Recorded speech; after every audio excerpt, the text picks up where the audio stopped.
One does not explain greatness. One tries to attune oneself to it. It remains true that, for us, Joan is above all the saint of reconciliation, the one whom, whatever be our personal convictions, we admire and love, because overriding all partisan points of view, each one of us can find in himself a reason to love her. That is an excerpt from the book I want to talk to you about today, titled Joan of Arc, By Herself and Her Witnesses, by Regine Pernoud. It is written by a French author and translated from French, so there will be several words that I do my best to pronounce, but that I will do poorly at, so please give me grace on that. It is a unique biography in the fact that it is fundamentally based on the direct writings and commentary from people that lived during Joan's lifetime, so the 1400s, those that knew her in her village, and the words of Joan herself actually in letters that she dictated because she couldn't read or write, and then ultimately directly from the trial that she underwent, in which scribes recorded everything. So it's a really unique look, and it reads like a first-hand account of her trial and her life. And several of the quotations I'll pull from the book are read in the first person, and that is because they're recorded firsthand from the people that are giving an account of her life and their life at the time. And when Joan makes a statement and it is followed with a question, that indicates that it's from the trial and they're going back and forth. So first, let's understand some of the historical context that Joan of Arc is born into. So she's born in 1412 in a small village called Domremy in northeast France. Joan is born during the Hundreds-Year War between England and France. Fundamentally, it was fought over English claims to land in France and the English claim to the French throne. Joan, of course, is French and is a symbol of French nationality and sovereignty, and believes it is her divine calling to drive the English out of France, peacefully or otherwise. So that's the backdrop in which we'll approach the story and everything moving forward for the rest of the episode. So back to the book here.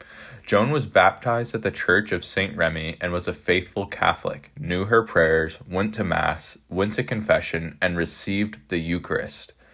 I was brought up with Joan, the maid next door to her father's house. I knew that she was good, simple, pious, fearing God and his saints.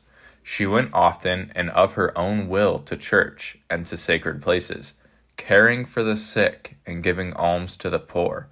This I saw myself, for when I was a child, I myself was sick, and Joan came to comfort me. Her former parish priest said that she was a good Catholic and that he had never met a better and had none better in his parish.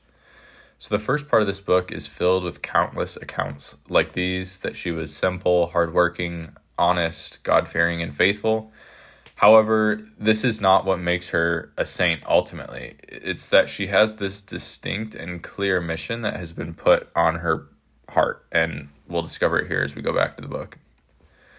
When I was 13 years old, I had a voice from God to help me govern my conduct, and the first time I was very fearful. And came this voice, about the hour of noon in the summertime in my father's garden. I had not fasted on the preceding day.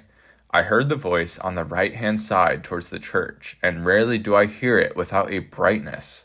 This brightness comes from the same side as the voice is heard. It is usually a great light. When I came to France, often I heard this voice. This voice was sent to me by God, and after I heard this voice, I knew that it was the voice of an angel. This voice has always guarded me well, and I have always understood it clearly. What sort of help, say you, that this voice has brought you for the salvation of your soul? It has taught me to conduct myself well and to habitually go to church. It told me that I, Joan, should come into France. This voice told me twice or thrice a week that I, Joan, must go away and that I must come to France and that my father must know nothing of my leaving. The voice told me that I should go to France and I could not bear to stay where I was. It told me that I should raise the siege laid to the city of Orleans. It told me that I should make my way to Robert de Baudricourt in the fortress of Vaucouleurs, the captain of that place, that he would give me people to go with me. And me, I answered that I was a poor girl, who knew not how to ride nor lead in war. When I came to this town, I recognized Robert, when never before had I seen him, and by my voice I knew this Robert, for the voice told me that it was him. I told this same Robert that I must go into France. This Robert refused and repelled me. Although I would rather have remained spinning at my mother's side, for it was not my condition, yet must I go, and must I do this thing, for my Lord wills that I do so. Robert asked her who was her Lord. She answered, the King of Heaven. So this immediately reminded me of some of the other people you and I have read about so far. Of course, it's more supernatural, but when John Paul II felt his first calling to the priesthood, his friends stayed up all night trying to convince him otherwise. When Solanus Casey was attempting to pursue the Capuchin order, he was dismissed from seminary several times. Joan, in this same way, is pursuing God's will for her in her life and is refused and is repelled from this several times, but she refused to let this deter her from her mission. This dogged determination is how we must pursue God's will in our own lives, because we've learned from the handful of saints that we've explored so far, they pursued their mission and God's will with this same dogged determination, and so must we. So back to the book. Ultimately, Robert is convinced of her mission and gives her the necessary resources to get to the Dauphin, who she wants to be made the rightful king of France.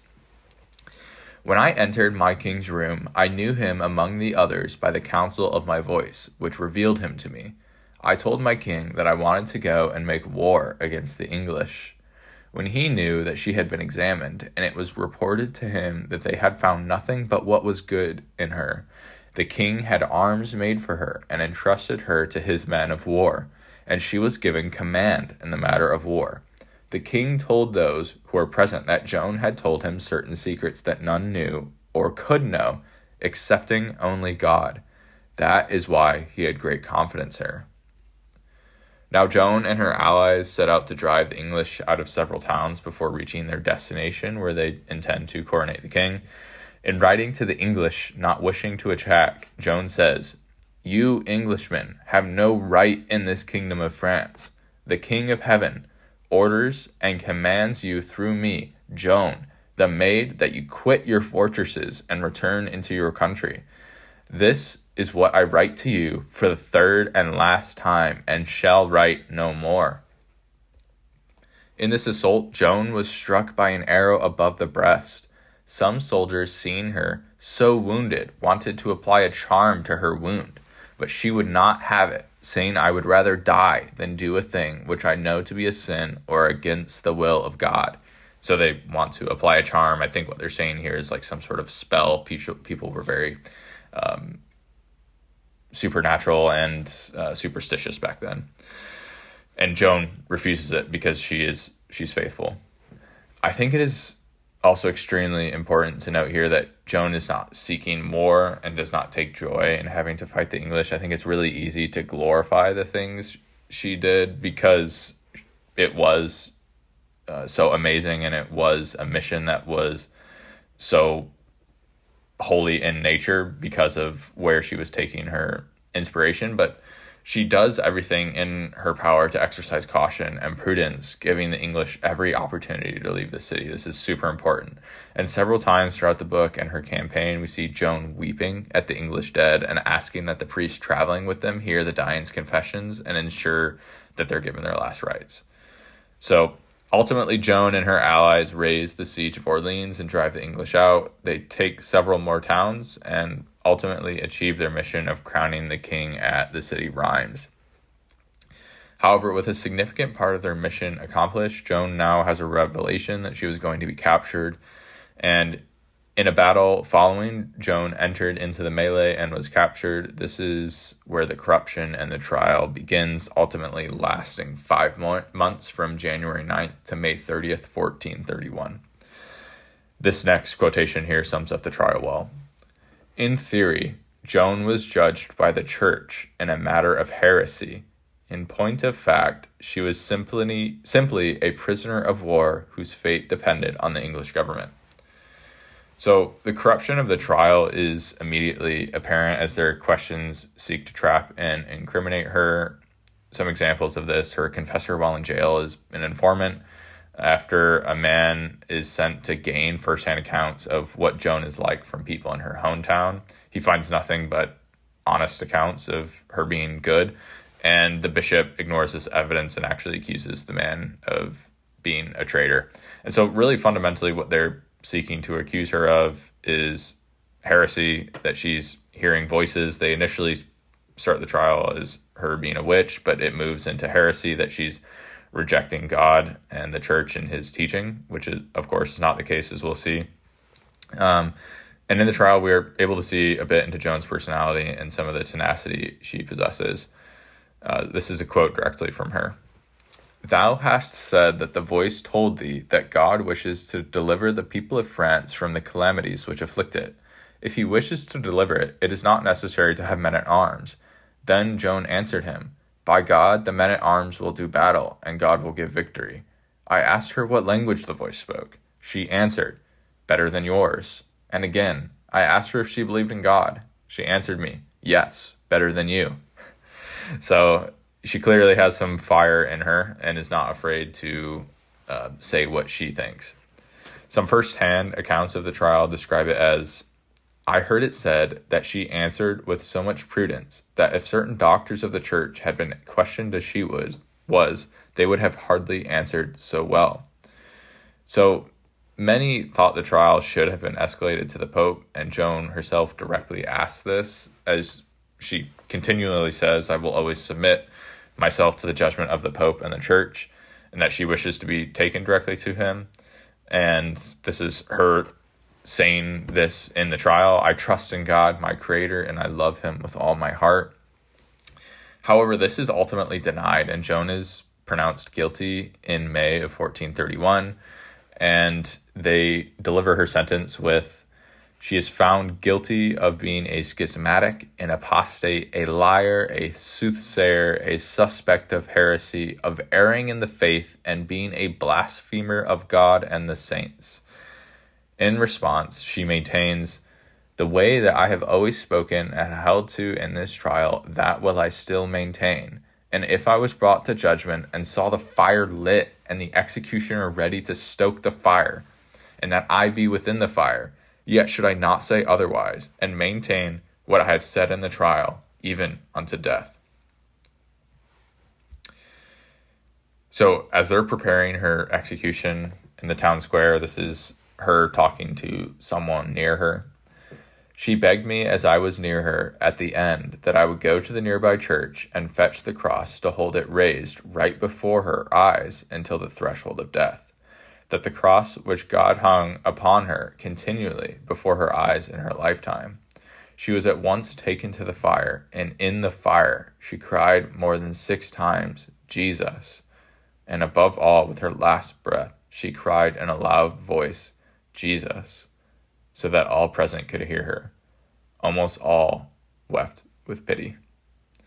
So this is difficult to even comprehend. The courage and strength that it must have taken to not be consumed, absolutely consumed by hate and anger, that you are going to be executed in one of the most painful ways possible, and unjustly so, by a corrupt trial, those seeking to convict you, is almost unimaginable. And then to not turn on the church either. She trusted in Jesus until the end, despite being persecuted by a corrupt member of the church. And I think it gives us a window into who she was, that in her own suffering, that as she knew she was going to be executed in this horrible way, she wanted to have her eyes on the cross. She wanted to have her eyes on Jesus, knowing the sacrifice that he has already made for her.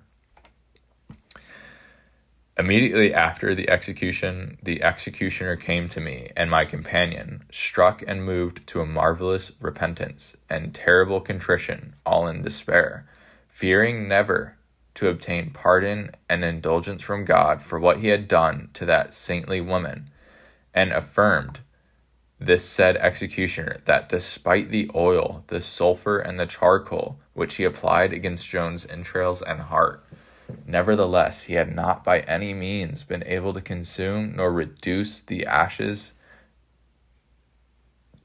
the entrails, nor the heart, which he was greatly astonished as by a manifest miracle. So an inquiry is ordered for the king and the Holy See, and just 25 years after her death, the church officially declared her innocent and a martyr, and that her trial was conducted with political motivation and by corrupt officials.